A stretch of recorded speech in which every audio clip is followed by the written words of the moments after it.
ఏంటి ఒక పక్క ఆ అంశం ఎలా ఉంటే విజయమ్మ గారు రివర్స్ అవ్వడం ఏంటి? ఈ సరస్వతి పవర్ నాదేనంటూ ఎవరికి వాటాలు అడిగే హక్కు లేదంటూ ఆవిడ మళ్ళీ గళమెత్తడం.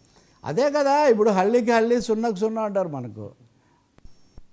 ఆ, అందుకని ఇప్పుడు విజయమ్మ పేరుతో పెట్టాను. ఎందుకు పెట్టానంటే అప్పుడు షర్మిలకు నేను చాలా అభిమానంతో చెల్లెలుగా ఆమెకు సాయం చేయడం కోసం వాటాలు తర్వాత ఇస్తాను. అయితే ఇప్పుడు ఇవన్నీ కూడా నా కేసుల్లో చిక్కుకొని ఉన్నాయి కాబట్టి కేసులు పరిష్కారం అయ్యే వరకు అన్నీ అమ్మ పేరుతో పెడదాం, తర్వాత మీకు ఇస్తానని నేను చెప్పాను. ఆ అవగాహన ప్రకారం విజయమ్మకు అమ్మకి ఇచ్చానన్నది జగన్ యొక్క వాదన. ఎన్సీఎల్టీలో ఆయన చేసిన వాదన.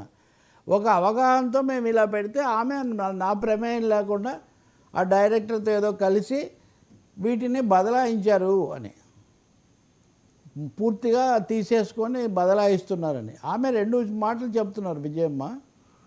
ఒకటి, మీ అన్నా చెల్లెళ్ళ మధ్య తగాదాలో నేను వచ్చి చెప్పాల్సి రావడం నాకు బాధాకరం అన్నారు.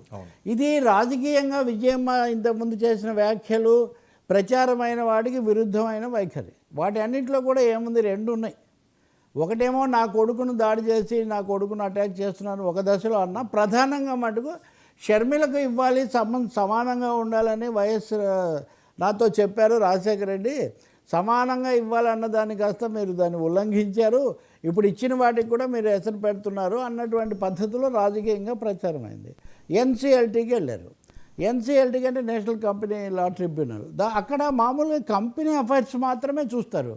కుటుంబాల సమస్యను కంపెనీ దీనికి ఎందుకు తెచ్చారు అన్న వాదన కూడా వస్తే, లేదు ఈ షేర్ ట్రాన్స్ఫర్ అన్నది చేయకూడదు, దాని వెనక ఈ అవగాహన ఉంది, ఈ ఒప్పందం మేము రిజిస్టర్ చేసుకోలేదు, అటువంటిప్పుడు ఆమె చేయకూడదు అన్నది వీళ్ళ వాదన. ఇప్పుడు ఆమె ఏమంటున్నారంటే అసలు మీ మధ్య అవగాహన ఉందా లేదా అది వేరే విషయం, ఇవి నావి, మీరు నాకు ఇచ్చారు, మీరు నాకు ఇచ్చిన వాటిని నేను ఇది పూర్తిగా చట్టబద్ధంగానే జరిగింది, నేను చట్టబద్ధంగానే బదలాయించాను, చట్టబద్ధత ఉంది కాబట్టి వాళ్ళు బదలాయించుకున్నారు. అంటే ఇప్పుడు నేను ఇందాక హళ్ళీ సున్నకు సున్నా అన్నట్టుగా ఇందులో షర్మిలకు ఉందని కూడా ఆమె ఏం చెప్పట్లేదు, జగన్కు భారతి వాళ్ళకు కూడా ఉందని చెప్పట్లేదు. కానీ ఆమె ఒక ఎదురుదాడి కూడా చేస్తున్నారు. ఏమని, అసలు జగన్కు భారతికి సంబంధం లేదు, జగన్కు భారతికి ఏమాత్రం సంబంధం లేదు, ఇవి పూర్తిగా నావి, నాకు ఇచ్చేసారు కాబట్టి అని ఆయన వాదిస్తున్నారు.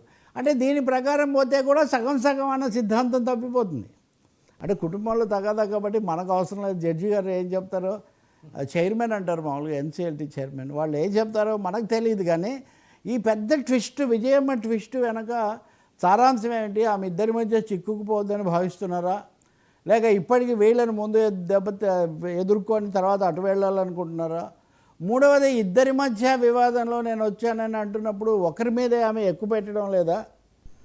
ఎందుకంటే ఈ కుటుంబాల్లో అండి అందరూ రకరకాల బంధుత్వాల మధ్య వైరుధ్యాలు, సమస్యలు రావడం మనం చూసాం. తల్లులు పిల్లలకు కానీ, భార్యలు భర్తలకు కానీ, అన్నదమ్ముళ్ళు, బావలు బావమర్తలు, ఇంకా సరే మాకు నాకు అంతకంటే ఏముంది. రామారావు గారి పరిస్థితి మనం చూసాం. లేకపోతే అన్నదమ్ములుగా చూస్తే వైఎస్ కుటుంబంలో పరిణామాలు కూడా మనం చూసాం. కాబట్టి విజయమ్మ ఇచ్చిన భారీ ట్విస్ట్ మీద ఇంతవరకు ఎవరు మాట్లాడలేదు. యాక్చువల్గా ఇద్దరికి సమానంగా రావాలన్న సిద్ధాంతం లేదా? అసలు మొత్తానికి పోతే షర్మిల అయినా దీనికి ఒప్పుకుంటారా మనకు తెలియదు. ఎందుకంటే ఈరోజు జగన్ ఒక అవగాహనతో ఇచ్చాను, ఆమె తర్వాత మారారని ఆయన అంటున్నారు. అదే అవగాహనతో ఈరోజు షర్మిల పరిస్థితి రేపు మళ్ళీ మారితే these things are to be considered by NCLT. ఇక్కడ ఇంకో చిన్న విషయం కూడా చెప్పాలి. ఆ డైరెక్టర్గా ఉన్న రెడ్డి, జనార్దన్ రెడ్డి గారు సంబడి, ఆయన కూడా పూర్తి స్థాయిలో విజయమ్మ వాదనను బలపరుస్తూ తనకు పూర్తి అధికారాలతోనే నేను ఈ పని చేశాను చట్టబద్ధంగా అంటున్నారు. నా ప్రశ్న ఏంటంటే, చట్టబద్ధంగా ఇవన్నీ జరిగి ఉంటే అసలు ఎన్సీఎల్టీ ఈ కేసును అడ్మిట్ చేయడం అనేది ఎలా జరుగుతుంది? ఈ షేర్ల బదలాయింపనండి, డైరెక్టర్ల ఇవన్నీ చట్టబద్ధంగా జరిగి ఉంటే డే వన్లోనే చెప్పాలి కదా. ఇంకా వాదనలు కౌంటర్లు ఏముంటాయి? ఇలాంటి విచిత్రమైన కొన్ని సమస్యలు ఇక్కడ కనిపిస్తూ ఉన్నాయి. ఈ ట్విస్టే ఇది, భారీ ట్విస్టే ఇది సార్. ఎవరికి వాటాలు అడిగే హక్కు లేదు అంటున్నారు. మరి దీనికి అన్నా చెల్లెళ్ళు ఒప్పుకుంటారా? చూడాలి. ఇంకా అంటే ఇప్పుడు ఒక్కరు పార్టీ అధ్యక్షురాలు ఆమె, రెండు పార్టీలుగా ఒక్కరి వైపే ఆవిడ మొగ్గు చూపించే పరిస్థితి ఇప్పుడు లేదు కదా. లేదు, అందుకని మీకు ఎవరికి సంబంధం లేదు, ఎవరికి సంబంధం లేదండి. ఎప్పుడో ఇచ్చుకుంటారు లేకపోతే ఇద్దరికి సంబంధం లేదంటారు. థర్డ్ పర్సన్ కూడా ఉన్నారు యాక్చువల్గా, అన్నా చెల్లెళ్ళే కాదు కదా, కోడలు కూడా ఉన్నారు ఇక్కడ. సార్ ఏంటి పీటీ వారెంట్పై నరసరావుపేటకి పోసానట. పోసాన్ని అదుపులోకి తీసుకుని నరసరావుపేట పోలీసులు వైద్య పరీక్షలు నిర్వహించి నరసరావుపేట తరలింపు. 2 టౌన్ పోలీస్ స్టేషన్లో పోసానిపై కేసు.